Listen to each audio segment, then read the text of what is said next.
Hello friends, welcome to my YouTube channel. So friend, आज हम इस वीडियो में डिस्कस करने वाले हैं टॉपिक जिसका नाम है प्रेफेस टू शेक्सपियर, जो कि सैमुअल जॉनसन के द्वारा लिखा गया है। एंड इस टॉपिक में सैमुअल जॉनसन ने शेक्सपियर के जितने भी लिटरेरी वर्क्स हैं उनकी काफ़ी टाइम तक स्टडी करने के बाद इनके जो राइटिंग स्टाइल है इसके बारे में बताया है, इनके मेरिट्स, इनके डीमेरिट्स, उन सब के बारे में बताया है। सो स्टार्ट करते हैं आज का टॉपिक। आपका जो क्वेश्चन है वो इस तरीके से आ सकता है कि सैमुअल जॉनसन ने जो मेरिट्स एंड डीमेरिट्स के बारे में बताया है उसके बारे में आप लिखो।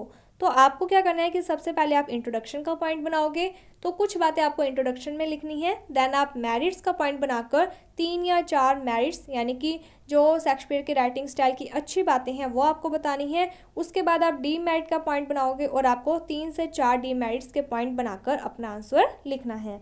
इसके साथ ही अगर इस टॉपिक से रिलेटेड कोई स्टैंजा आती है तब आपको स्टैंजा के अंदर आंसर में सबसे पहला जो पॉइंट होता है वो बनता है रेफरेंस टू कॉन्टेक्स्ट।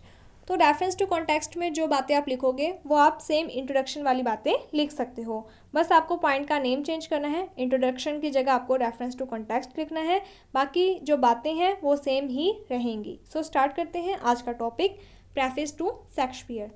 तो जो पहला पॉइंट है वो आपका बनेगा इंट्रोडक्शन। तो मैंने यहाँ पर लिखा नहीं है पॉइंट का नेम, तो आप यहाँ पर लिख लेना।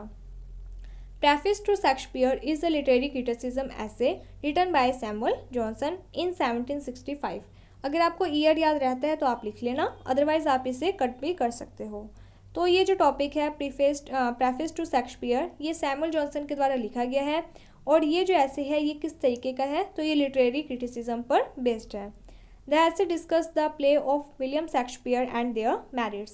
तो इस ऐसे में सैमुअल जॉनसन ने विलियम शेक्सपियर के जो प्लेज हैं उनके बारे में डिस्कस किया है, एंड इसके साथ ही क्या मेरिट्स हैं, क्या अच्छी बातें हैं, उनके बारे में भी डिस्कस किया है। As well as Johnson's view on Shakespeare style and ability as a writer. इसके साथ ही जॉनसन ने अपने भी विचार दिए हैं शेक्सपियर के राइटिंग स्टाइल को लेकर, उनकी जो एबिलिटीज़ हैं उनको लेकर। Johnson begin the essay by noting that Shakespeare play has been performed and studied for centuries and that they continue to be popular and relevant today। तो सैमुअल जॉनसन ने अपने ऐसे की स्टार्टिंग से ही इन्होंने क्या बताया है कि जो शेक्सपियर के प्लेस हैं वो परफॉर्म भी किए जाते हैं और पढ़े भी जाते हैं काफ़ी लंबे समय से, एंड वो आज भी उतने ही पॉपुलर हैं, उतने ही रेलिवेंट हैं। पहले से लेकर अब तक शेक्सपियर के जितने भी प्लेस हैं वो सभी पॉपुलर थे और हैं। He praise Shakespeare ability to capture the human experience and to create vivid memorable characters. इसके साथ ही शेक्सपियर की उन्होंने प्रेस करते हुए कहा है कि शेक्सपियर के पास एक ऐसी एबिलिटी है कि वो अपने प्लेस में ह्यूमन के जो एक्सपीरियंस है उसे बहुत अच्छे तरीके से कैप्चर कर लेते हैं, एंड इसके साथ ही वो क्रिएट करते हैं मेमोरेबल कैरेक्टर्स के बारे में। Johnson argues that Shakespeare play are so powerful because they are based on real life। Samuel Johnson कहते हैं कि जो शेक्सपियर के प्लेस हैं वो बहुत ज़्यादा पावरफुल हैं क्योंकि इनके जो प्लेस हैं वो किस बात पर बेस्ड हैं, तो वो रियल लाइफ पर बेस्ड हैं, and that the emotion and experience portrayed in the plays are universal and timeless. तो इन्होंने अपने प्लेस में इमोशन, एक्सपीरियंस जो रियल लाइफ के हैं उनके बारे में बताया है, जिसके कारण इनके ये जो प्लेस हैं ये हमेशा के लिए यूनिवर्सल हैं और टाइमलेस हैं। इसके बाद आपको मेरिट्स का पॉइंट बनाना है। उसके बाद सबसे पहले आप लिख दोगे देयर आर या फिर दीज आर मेरिट्स, ठीक है, इस तरीके से। एंड उसके बाद आपको पहला पॉइंट बनाना है मेरिट के अंदर Shakespeare use of tragic comedy. फिर आपको इसे अंडरलाइन करना है, एरो का निशान लगाना है और नेक्स्ट लाइन में अपना आंसर लिखना स्टार्ट करना है। Shakespeare has been much criticise for mixing tragedy and comedy. तो यहाँ पर शेक्सपियर को बहुत सारे क्रिटिसाइज्ड लोगों के द्वारा क्रिटिसाइज़ किया जाता है, आलोचकों के द्वारा क्रिटिसाइज़ किया जाता है कि उन्होंने अपने प्लेस में ट्रेजेडी और कॉमेडी दोनों को मिक्स कर दिया है। जबकि पहले के टाइमिंग में क्या होता था कि ट्रेजेडी प्ले अलग लिखे जाते थे और कॉमेडी प्ले अलग लिखे जाते थे। But Johnson defend him in this. लेकिन जॉनसन ने यहाँ पर शेक्सपियर का पक्ष लेते हुए उन्हें डिफेंड किया है। जॉनसन सेज दैट, जॉनसन कहते हैं कि in mixing tragedy and comedy Shakespeare has been true to nature.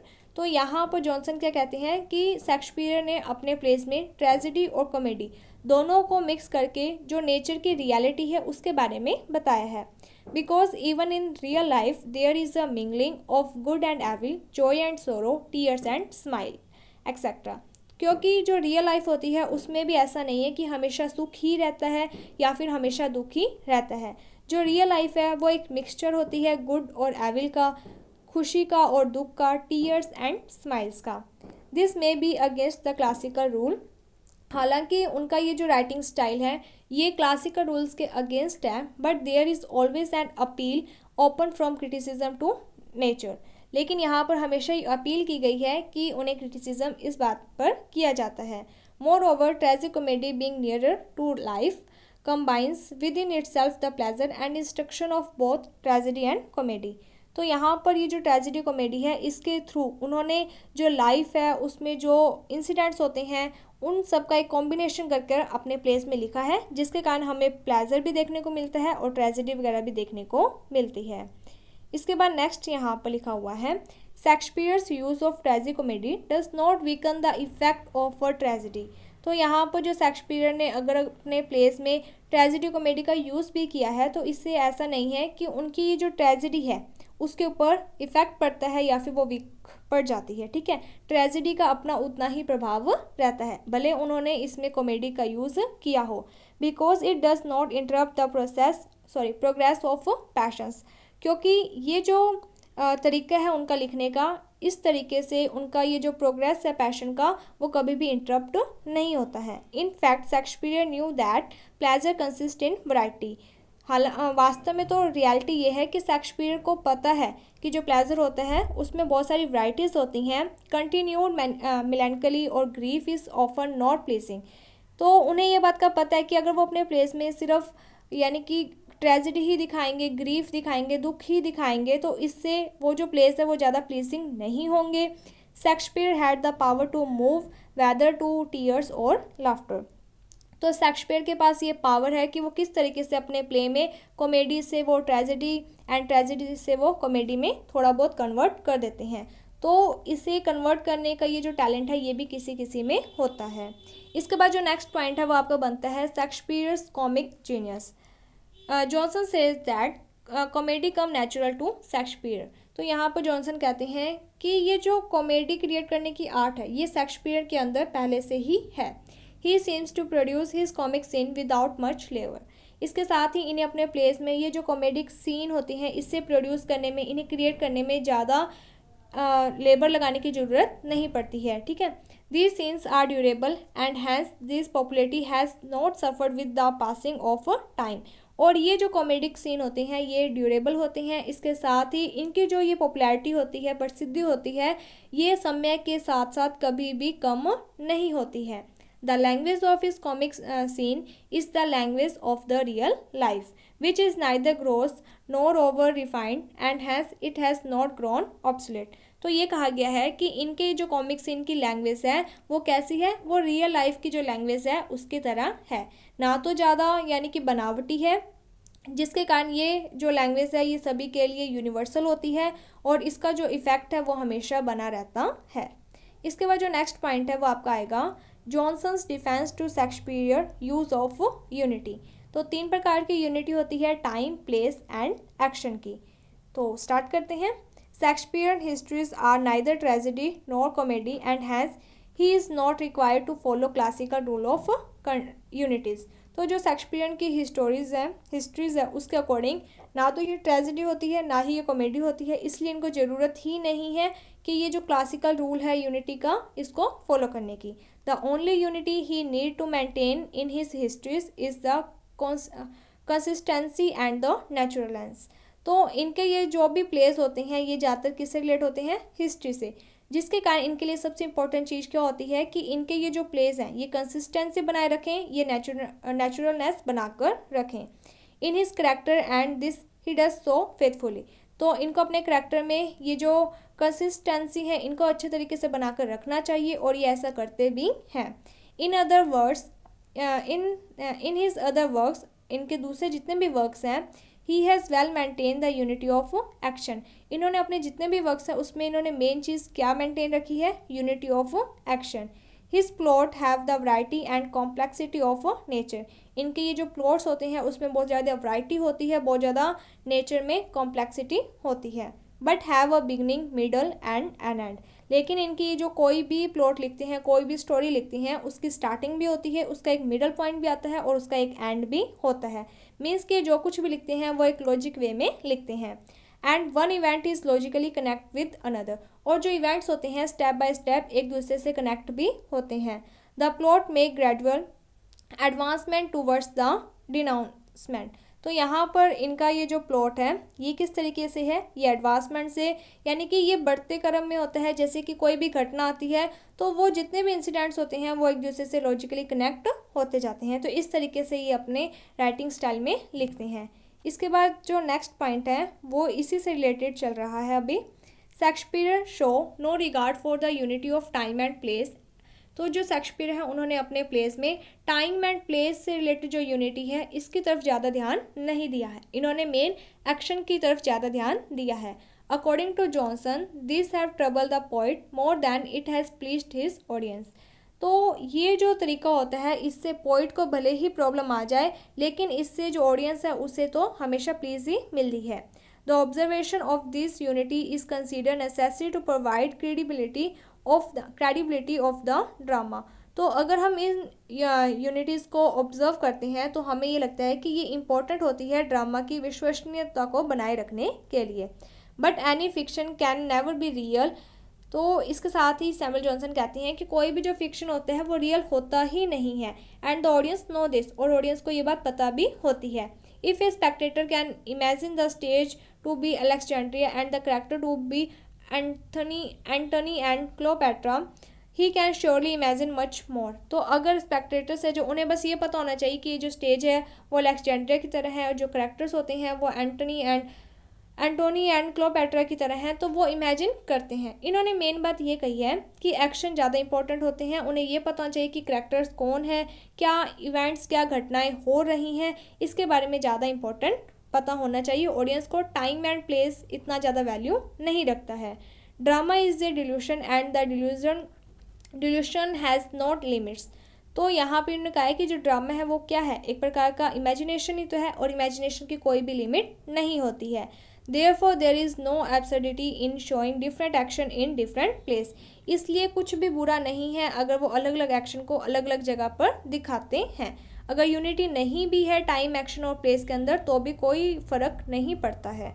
तो ये चीज़ यहाँ पर इन्होंने कही है। सो जो नेक्स्ट पॉइंट है वो आप लिखोगे फॉल्ट, यानी कि सबसे पहले आपको लिखना है डीमेरिट्स, उसके बाद आपको डीमेरिट्स के अंदर या फिर आप ये लिख सकते हो फॉल्ट ऑफ शेक्सपियर। ठीक है, अगर आप डीमेरिट लिखते हो तो वो ज़्यादा अच्छा रहेगा क्योंकि आपका जो क्वेश्चन है उसके अंदर डीमेरिट लिखकर पूछा जाएगा। ठीक है, तो फॉल्ट्स की जगह आप डीमेरिट लिख सकते हो। Shakespeare write without moral purpose and is more careful to please than to instruct. तो शेक्सपियर ने जितने भी प्लेस लिखे हैं उसमें इन्होंने कहीं पर भी जो एक होता है ना कि एक स्टोरी लिखने के बाद हमें जो मोरल दिया जाता है, हमें जो शिक्षा दी जाती है उसके बारे में वो नहीं लिखते हैं। इनका जो मेन फोकस होता है वो प्लीज़ लोगों को खुश करने पर होता है, उन्हें एंटरटेन करने पर होता है, ना कि उन्हें कोई इंस्ट्रक्ट किया जाता है। There is no poetic justice in his plays. इसके साथ ही उनके जो प्लेस है उसमें कहीं पर भी पोइटिक जस्टिस देखने को नहीं मिलता है। This fault cannot be excused by the barbarity of his age, for justice is a virtue independent of time and place। तो अगर आप ये लाइन छोड़ना चाहो तो आप छोड़ सकते हो। नेक्स्ट हम देखते हैं कि क्या डीमेरिट है। Shakespeare neglect the unity of time and place. तो ये अभी हमने पढ़ा था कि इन्होंने मेन अपने जो प्ले है उसमें यूनिटी ऑफ एक्शन को ज़्यादा इंपॉर्टेंस दी है, ना कि unity of time and place को। इसी कारण ये इनकी क्या बन जाएगी, demerit. Shakespeare neglect the unity of time and place. तो इन्होंने नेग्लेक्ट किया है यूनिटी किस चीज़ की, टाइम और प्लेस की। This unities have been held in high esteem since the time of the Corneille. तो यहाँ पर ये कहा गया है कि प्लेस के अंदर ये यूनिटी होना बहुत इंपॉर्टेंट होता है, जिसके कारण ये एक हाई एस्टीम पर पहुँच जाती है जो भी प्लेस वगैरह लिखे जाते हैं। But a close examination of this principle on which this unity stand will show that they are not of much use. लेकिन अगर हम शेक्सपियर के जो प्लेस हैं उन्हें देखते हैं तो हम ये देखते हैं कि शेक्सपियर ने इन चीज़ों के, यानी कि ये जो यूनिटीज़ हैं इनके ऊपर ज़्यादा काम नहीं किया है, इनका इन्होंने ज़्यादा यूज़ नहीं किया है। इसके बाद जो नेक्स्ट पॉइंट है वो बनेगा carelessness about the plot development. इन्होंने ये जो प्लॉट डेवलपमेंट है उसके ऊपर भी ये केयरलेस रहे हैं। Shakespeare plots are often very loosely form and carelessly developed. तो शेक्सपियर ने जो अपने प्लॉट्स हैं वो बहुत ज़्यादा लूजली फॉर्म किए हैं एंड इसके साथ ही इनका जो डेवलपमेंट है वो भी केयरलेस हुआ है। He neglects opportunity of giving instructions and pleasure which the development of the plot provide to him। उन्हें क्या है कि अपने प्लेस के अंदर इंस्ट्रक्शंस देनी चाहिए, प्लेजर देना चाहिए, लेकिन इन्होंने ये जो अपॉर्चुनिटीज़ होती हैं इन्हें नेग्लेक्ट कर दिया है। In many of his plays the latter parts does not receive much of his attention. इसी कारण इनके ये जो प्लेस होती हैं स्टार्टिंग में तो बहुत ज़्यादा अटेंशन लेते हैं ऑडियंस की, लेकिन जैसे जैसे आगे बढ़ते जाते हैं वैसे वैसे ऑडियंस का जो अटेंशन है वो धीरे धीरे कम होता जाता है। अगला जो पॉइंट है वो आ जाएगा एनाकोरिज्म एंड वायलेशन ऑफ क्रोनोलॉजी, यानी कि इन्होंने जो कुछ भी लिखा है वो क्रोनोलॉजिकल वे में नहीं लिखा है। Fault in Shakespeare play is the anachronism, his violation of chronology. Shakespeare show no regard to distinction of time and place, यानी कि शेक्सपियर ने अपने जो प्लेस है उसमें टाइम एंड प्लेस को ज़्यादा इंपॉर्टेंस नहीं दी है। इसके बाद जो नेक्स्ट पॉइंट है वो आएगा weakness of quibbles and the craze for puns, कि इनकी क्या वीकनेस है कि जब ये लिखते हैं तो ये बहुत ज़्यादा, यानी कि कहते हैं ना कि बातों को बढ़ा चढ़ा देते हैं, तो इन्होंने सेम वही बातें की हैं। इसके साथ ही इन्होंने अपने जो प्लेज है उसमें पन का बहुत ज़्यादा यूज़ किया है। Lastly Shakespeare could never resist a quibbles, कि इन्होंने कभी भी ये जो क्यूबिल्स हैं जो बढ़ा चढ़ा कर बातें लिखनी होती है कभी भी इनको रेसिस्ट नहीं किया है। Whatever to be the occasion of the dialogues whether the situation is amusing और tense, Shakespeare seize the opportunity of employing a pun. तो इन्होंने क्या कहा है कि जब भी वो डायलॉग वगैरह का यूज़ करते हैं, सिचुएशन भले कैसी भी हो, इन्होंने हमेशा यानी कि पन का यूज़ करना जरूर ही किया है। मीन्स इन्होंने कभी भी इस अपॉर्चुनिटी को छोड़ा नहीं है, इन्होंने हमेशा अपने प्लेस में पन का यूज़ किया है। सो इस तरीके से आज आपका ये जो टॉपिक है प्रेफेस टू शेक्सपियर ये हमने कंप्लीट कर लिया है। होपफुली आपको ये जो टॉपिक है वो समझ में आ गया होगा। अगर आपको कोई भी डाउट है तो आप हमें बता सकते हो कमेंट सेक्शन में कमेंट करके, या फिर अगर आप मुझसे कांटेक्ट करना चाहते हो तो नई शुरुआत के नाम से टेलीग्राम ग्रुप बनाया गया है, आप उसे ज्वाइन कर सकते हो और वहाँ से आपको कोई भी डाउट वगैरह होता है तो आप मुझसे पूछ सकते हो। So thank you friends for watching my video. Thank you.